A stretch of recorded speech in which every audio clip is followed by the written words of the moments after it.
साल आपने बताया हो गया आपके साथ पॉडकास्ट किया है ना। बिल्कुल। बड़े से बड़े पॉडकास्टर के मैसेज मेरे पास पड़े हैं मेल्स में, जिनको मैं ओपन भी नहीं करता हूँ। ठाकुर की इच्छा नहीं होगी, मेरा वहां तक जाएगा नहीं। और मैंने पूरे साल में टोटल 7 पॉडकास्ट किए, जिसमें से ये चौथा आपके साथ है।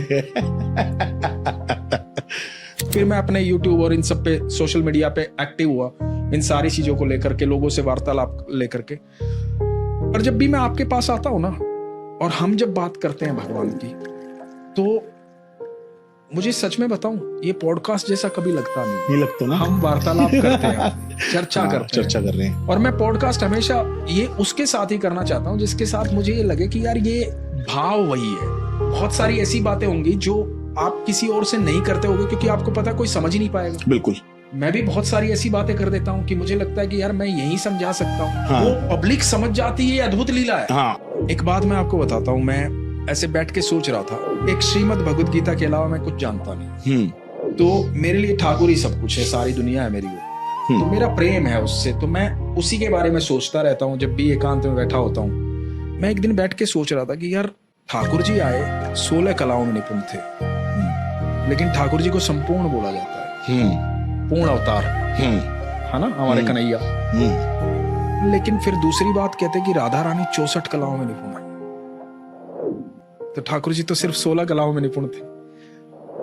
हमारी राधा रानी 64 कलाओं में निपुण है, अनंत ब्रह्मांड का रचयिता जिनके चरणों में रहता है ना। ठाकुर जी 64 कलाओं में से सिर्फ 16 कलाएं लेकर आए, इसीलिए युद्ध कर पाए।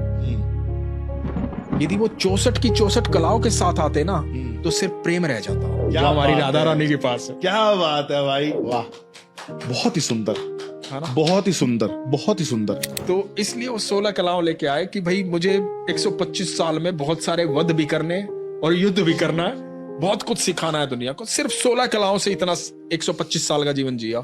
यदि वो 64 कलाओं के साथ आते ना धरती पे, तो सिर्फ प्रेम होता फिर, और प्रेम की आवश्यकता नहीं थी वहां युद्ध की आवश्यकता थी। प्रेम की आवश्यकता थी, इसलिए मैं राधा रानी आ गई, इसलिए राधा रानी आ गई। तो जिसको प्रेम करना है ना, वो हमारी राधा रानी के पास जाए। इसीलिए ना आप देखो, मतलब मैं माफी चाह के ये कह रहा हूँ, माँ का जहां भी रूप है ना, सबके हाथ में शस्त्र है, अस्त्र है। हमारी राधा रानी के हाथ में कमल का फूल है, कमल का फूल है। बिल्कुल। सिर्फ प्रेम है और कुछ भी नहीं है, सिर्फ प्रेम है। इसलिए कितने भी पाप भी किए हो ना, उसकी शरण में चले जाओगे ना, तुरंत माफ है। वो पूछती ही नहीं कि भाई तू क्या कर गया, तू मेरे पास आ गया, मेरा हो गया बस। श्यामा प्यारी कुंज बिहारी, जय जय श्री हरिदास दुलारी। श्यामा प्यारी कुंज बिहारी, जय जय श्री हरिदास दुलारी।